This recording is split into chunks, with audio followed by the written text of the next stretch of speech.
자, 우리 여러분들과 인사하기 원합니다. 오늘 정말 잘 오셨습니다. 자, 은혜 받기 원합니다. 오늘은 특별히 예배 가운데 너무나 반가운 얼굴들이 많이 있는데 이렇게 다시 무사하게 만나게 된 것 자체가 우리 하나님의 은혜인 줄로 믿습니다. 2021년 한 해 동안 우리와 동행하시고 여기까지 인도하신 하나님께 감사하면서 우리 다시 한번 하나님께 영광의 박수 올려드리도록 하겠습니다. 네, 감사합니다. 오늘 우리가 읽은 이 본문을 보면 이제 막 요단강을 건너게 된 이스라엘 백성들이 바로 그 과정에서 채취한 12개의 돌을 가져다가 기념비를 세우는 장면이 담겨져 있습니다. 그런데 21절부터 24절을 보니까 여호수아는 바로 그 기념비를 세우는 목적을 이렇게 소개하고 있습니다. 자, 훗날 우리들의 후손들이 그들의 아버지에게 여기에 세워진 돌이 무슨 뜻입니까? 라고 물으면, 자, 하나님께서 일전에 우리와 동행하시사 요단강을 건너게 하셨다라는 것을 전해주기 위해서 기념비를 세웠다라는 것입니다. 자, 우리 한번 따라해 볼까요? 우리가 하나님의 은혜로 홍해를 건너고 우리가 하나님의 은혜로 요단강을 건넜다. 자, 그런데 바로 이 장면은 오늘날 이 시대를 살아가는 우리들 입장에서는 조금 이해하기 어려운 말씀일 수 있습니다. 아니, 전쟁을 앞두고 있는 사람들이 뭐 이렇게 아직 전쟁도 한번 안 해놓고 이렇게 쓸데없는 일을 할 수 있을까? 상식적으로 우리가 전쟁을 앞두고 있다면 군사훈련을 한다든지 군수 물자의 상태를 점검한다든지 실질적인 일에 몰두해야 될 것 같지 않습니까? 자, 게다가 지금 여러분 전쟁을 치렀어요? 안 치렀어요? 안 치렀고 정복한 땅도 없는데 바로 이 시점에 기념비를 세우는 것을 도무지 이해하기 어려울 수 있습니다. 자, 그런데 지금껏 창세기부터 신명기에 이르기까지 꼼꼼히 말씀을 묵상한 우리들은 자, 본문에 담겨져 있는 메시지를 어렵지 않게 발견할 수 있습니다. 자, 그것은 무엇일까요? 자, 성경은 아주 일관되게 우리가 전능자 하나님을 기억하는 것이야말로 세상에서 가장 능력 있는 삶이라고 증언하고요. 자, 우리가 하나님을 기억하지 못하고 잊어버리는 것을 가장 수치스럽고 절망스러운 삶이라고 증언하고 있는데요. 자, 바로 이런 차원에서 오늘 우리가 읽은 본문은 이제 곧 약속의 땅을 차지하기 위해서 그곳에 들어가는 이스라엘 백성들에게는 우리 하나님을 기억하는 것이 그 무엇보다 중요하다고 선언하고 있는 것입니다. 자, 그러나 우리는 이렇게 당연한 진리를 좀처럼 가슴에 새기지 못하고 하나님을 간직하고 기억하는 것보다 또 다른 무엇인가를 중요하게 생각할 때가 참으로 많이 있는 것 같다라는 생각이 듭니다. 저도 역시 마찬가지인데요. 저는 아주 오랫동안 무엇을 가장 능력 있는 삶으로 여겼냐면요. 하나님께서 주시는 영적인 권능이 있어야 제가 보다 능력 있는 삶을 살 수 있다라고 생각을 했습니다. 제가 왜 이렇게 생각을 했냐면요. 그 어린 시절에 제가 정확하게 기억은 나지는 않지만 어떤 집회에 참석했다가 제가 뭐 엄청 큰 충격을 받았어요. 제가 어떤 목사님이 이 강단에 올라와서 뭐 다른 말도 안 하시고요. 뭘 이러니까 사람들이 막 다 쓰러지시더라고요. 막 쓰러지시면서 갑자기 막 방언이 터지기도 하고 뒤로 넘어지고 이런 것을 보니까 어린 마음에 나도 저렇게 됐으면 좋겠다라는 생각이 들었어요. 자, 그래서 그때부터 저도 이렇게 권능을 받아서 저런 능력이 임하게 해달라고 수시로 기도를 했던 것 같습니다. 자, 왜요? 나도 저렇게 큰 능력이 있을 때에 진정으로 큰 목사가 될 수 있다라고 여겼기 때문입니다. 자, 그런데 그 기도의 응답이 아직까지 있을까요? 없을까요? 한번 해볼까요? 자, 또 어떤 분들은요, 자기 자신이 거부가 되면 보다 능력 있는 삶을 살 수 있을 거라고 여기곤 합니다. 자, 이것은 단순히 우리가 돈이 많아서 좋은 집에 살고 좋은 차를 타고 다니는 것을 넘어서서요. 자, 돈이 많으면 더 많은 사람들을 도울 수 있을 것 같죠. 자, 그런데다가 더 많은 영향력을 행사할 수 있을 것 같다는 생각이 드니까 물질이 많은 인생이야말로 찬란한 인생이라고 여길 수 있습니다. 또 뭐가 있을까요? 누군가에게는 세상에서 가장 큰 권력을 얻어서 보다 높은 자리에 올라가는 것이 능력이라고 생각이 가질 수 있고요.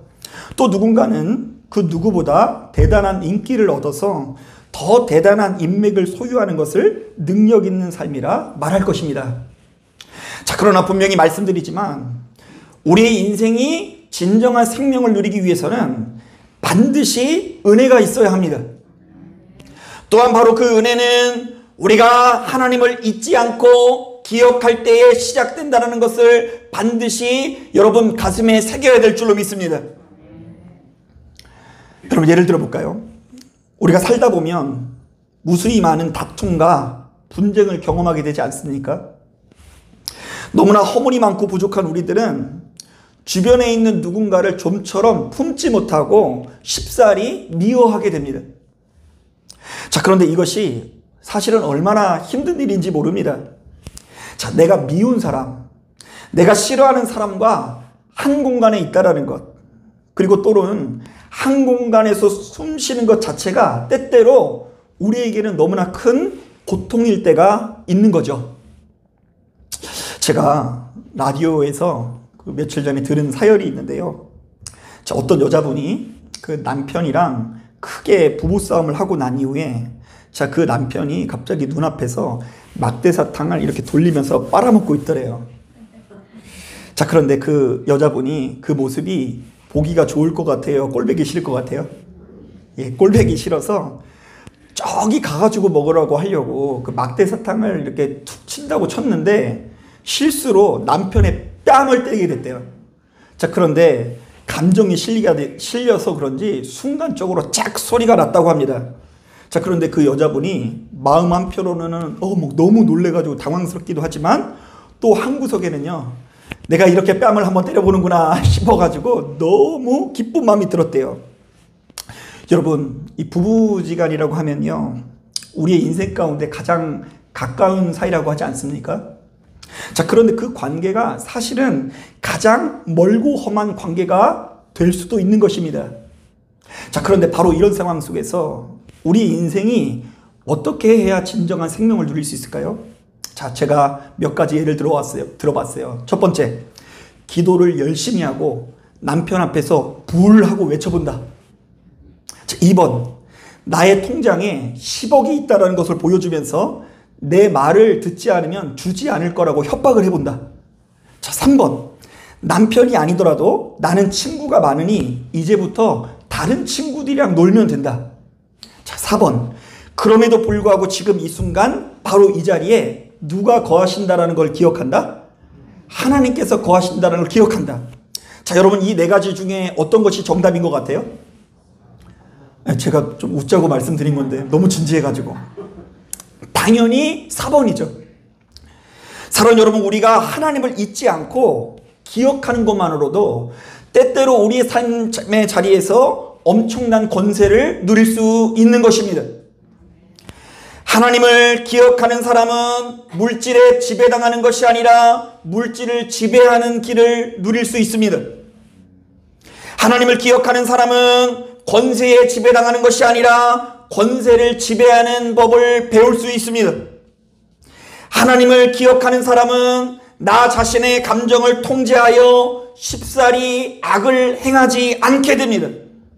그래서 내 안에 차오르는 미움, 다툼, 시기, 질투를 이기고 내가 하고 싶은 말을 참기도 하고 우리 안에 수시로 찾아오는 더러운 생각들을 예수 그리스도의 이름으로 이겨낼 수 있는 길이 열리게 되는 것입니다.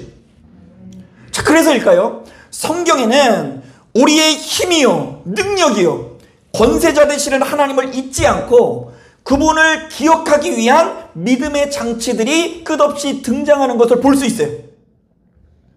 먼저 첫 번째로 이스라엘 백성들은 하나님을 잊지 않기 위해서 자신의 몸에 표식을 새깁니다. 작은 종이에다가 여호와는 오직 유일한 여호와이시니 너는 마음을 다하고 뜻을 다하고 힘을 다하여 내 하나님 여호와를 사랑하라는 말씀을 적어놓고 그것을 손목에 새기고 미간에 붙여놓습니다. 자, 그러면서 수시로 마음이 흔들릴 때마다 손목에 매인 그 말씀을 묵상하고요. 상대를 미워하려고 했다가도 그 미간에 새겨진 누구를 사랑하라? 하나님을 사랑하라는 말씀을 듣고 자기 감정을 추스렸다고 합니다. 그리고 무엇보다 이스라엘 백성들은요, 태어난 지 며칠 만에요? 8일 만에 자신의 몸에 뭘 행하죠? 할례를 행하는데요. 자, 그때부터 남자들은 자신의 육체에 새겨진 바로 그 표식을 보면서 자신들이 하나님 앞에 구분된 백성인 것을 수시로 기억했다고 합니다. 그런가 하면 이스라엘 백성들은 시시때때로 절기를 지킵니다. 특히 그들에게 수확물이 들어오고 살림살이가 좋아질 때마다 어김없이 절기를 지키는데요. 자, 밀수확이 이렇게 최초로 이렇게 한참인 시절에는요, 77절이라고 해서 모든 노동을 중지하고 하나님께서 주신 첫 열매를 바치면서 이 열매를 주신 분이 누구인 것을 기억합니까? 하나님인 것을 기억하기도 하고, 그리고 한 해 농사를 마칠 때쯤에는 추수감사, 장막절이라고 해서 애굽을 탈출한 이후에 무려 40년 동안 지켜주신 하나님의 은혜에 감사하면서 일주일간 텐트에서 거하는 정기를 가지게 됩니다. 자, 이게 뭐예요? 자신들은 본래 광야에서 죽을 수밖에 없는 인생이었으나 하나님의 은혜로 이렇게 좋은 날을 맞이했다라는 신앙의 고백이 담겨 있는 것입니다. 자, 한번 따라해 볼까요? 나는 본래 죽을 수밖에 없는 인생이었으나 하나님의 은혜로 이렇게 좋은 날을 누린다. 자, 그리고요, 많은 사람들에게 많이 안 알려져 있지는 않지만 이스라엘 백성들은 그 무엇보다 자신들의 후손들에게도 바로 이 같은 믿음의 유산이 이어지기를 끝없이 노력합니다. 자, 일단 자녀에게 수시로 하나님의 말씀을 가르칩니다.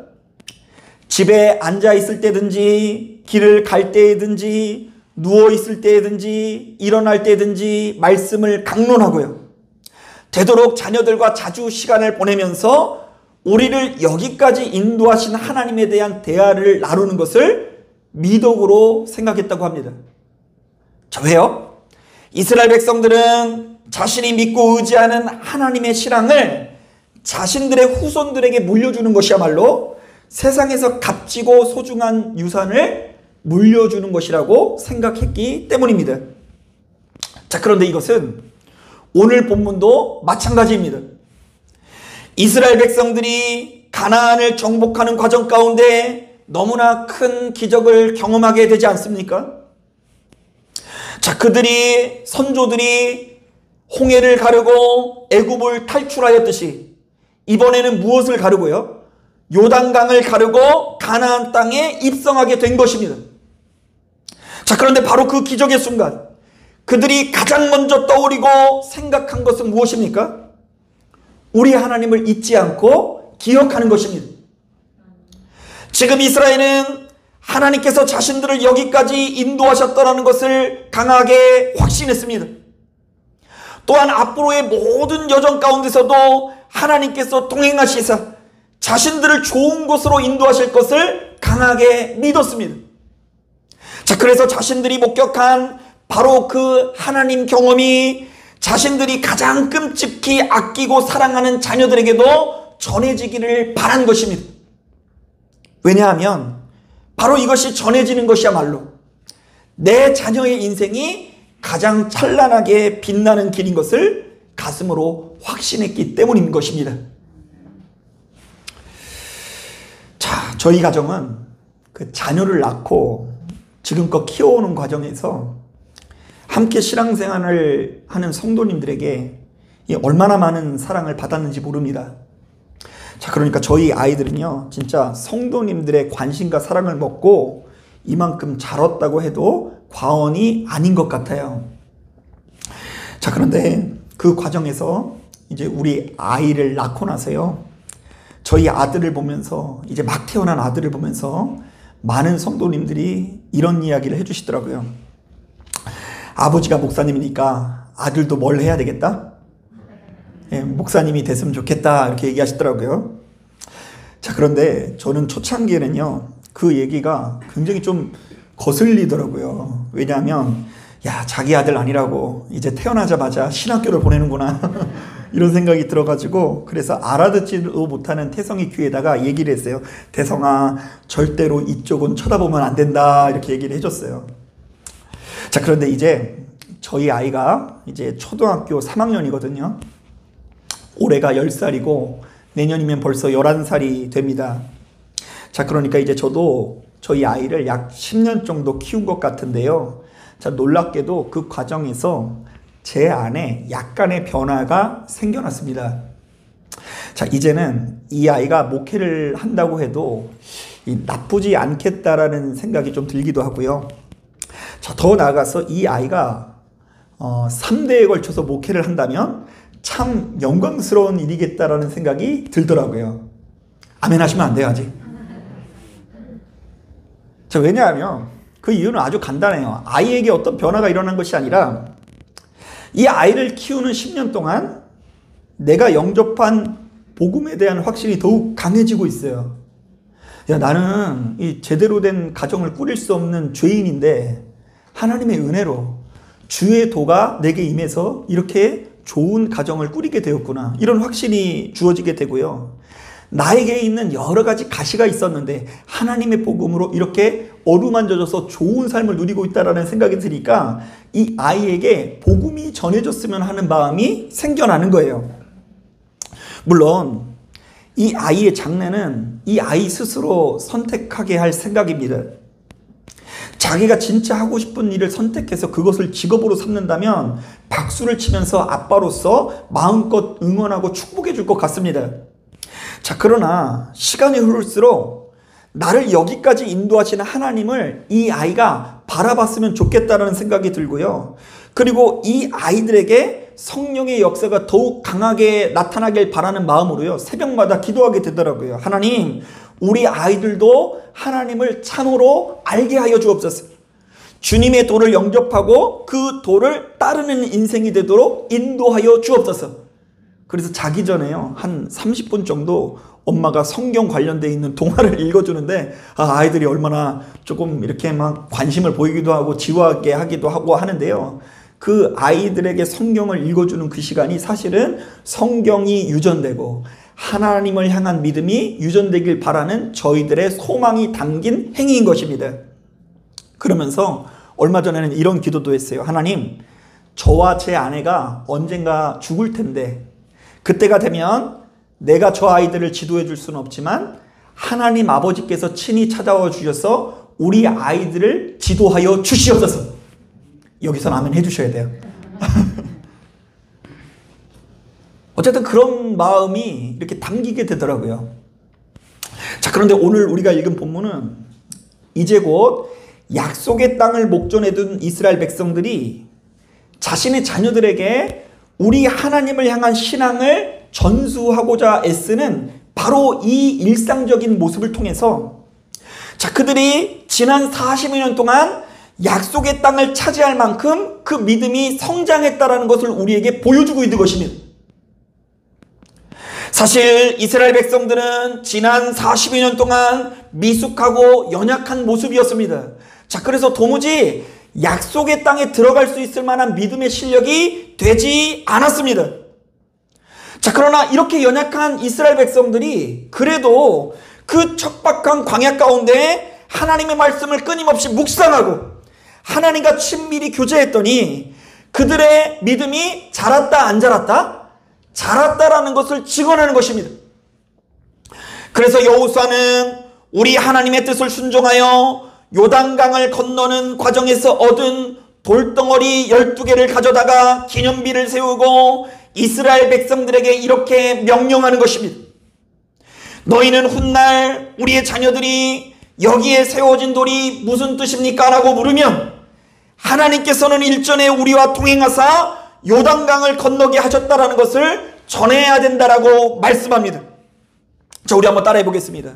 우리의 조상들이 하나님의 은혜로 요단강을 건넜다. 한 번 더 따라하겠습니다. 우리는 누가 뭐래도 하나님께 속한 하나님의 백성이다. 여러분, 부모는요, 자신도 모르게 적어도 자신의 자녀에게만큼은 가장 아름답고 좋은 것을 전해주고자 노력을 합니다. 하다못해 집에서 고기를 먹고 치킨을 먹어도요, 대다수의 부모가 가장 좋은 부위는 누구에게 줘요? 자녀에게 줍니다. 자, 그래서 대개 닭다리는 언제나 자녀들의 차지인 경우가 많이 있습니다. 자, 또한 부모는 양이 적은데 자녀가 많이 먹으면 기다렸다가 남은 것을 먹기도 하고요. 남지 않으면 조금 부족하더라도 그 모습을 바라보면서 이뻐하는 것을 볼 수 있습니다. 자, 그렇다고 한다면 이런 본성에 비추어 지금 여러분들의 자녀와 가정에게 거듭해서 권면하고 요구하고 있는 것이 사실은 여러분들이 가장 소중히 여기는 가치, 곧 보물일 가능성이 높은 거예요. 한번 따라해 볼까요? 지금 내가 자녀들에게 요구하는 것이 내가 가장 소중히 여기는 가치이다. 그래서 많은 부모들이 자기가 성공과 출세를 보물로 여긴다면 지금 자기가 하나님을 믿는 것 같아도 맨날 입만 열면 성공과 출세하라고 권면할 거예요.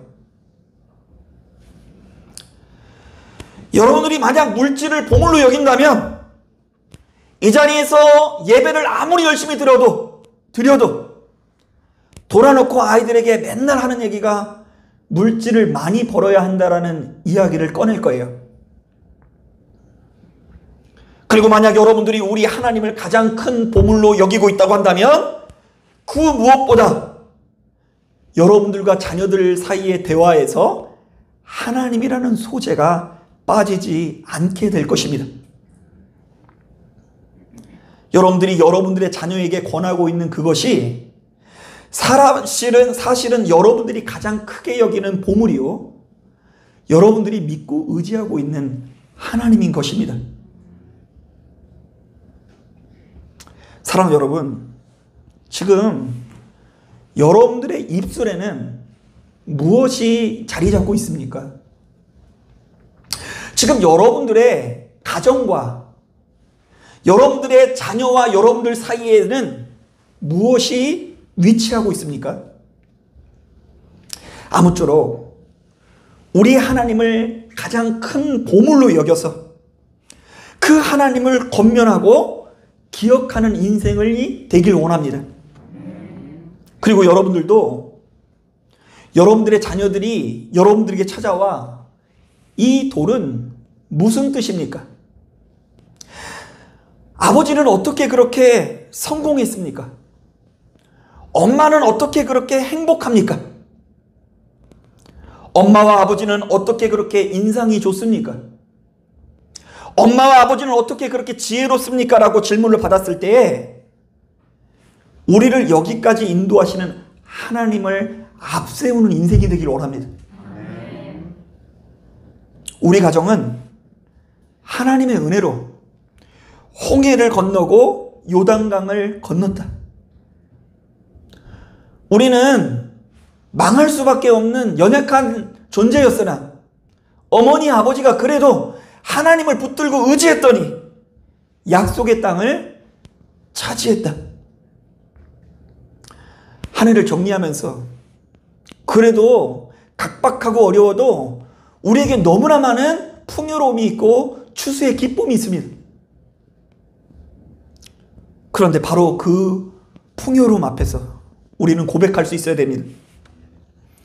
그럼에도 불구하고 지금 내게 이 모든 것들을 주신 분은 하나님이시고, 그러므로 우리들은 누가 뭐래도 하나님께 속한 하나님의 백성인 것을 우리 주변에 있는 많은 사람들에게 증언하는 사람들이 되어지기를 주님의 이름으로 축복합니다. 자, 기도하겠습니다.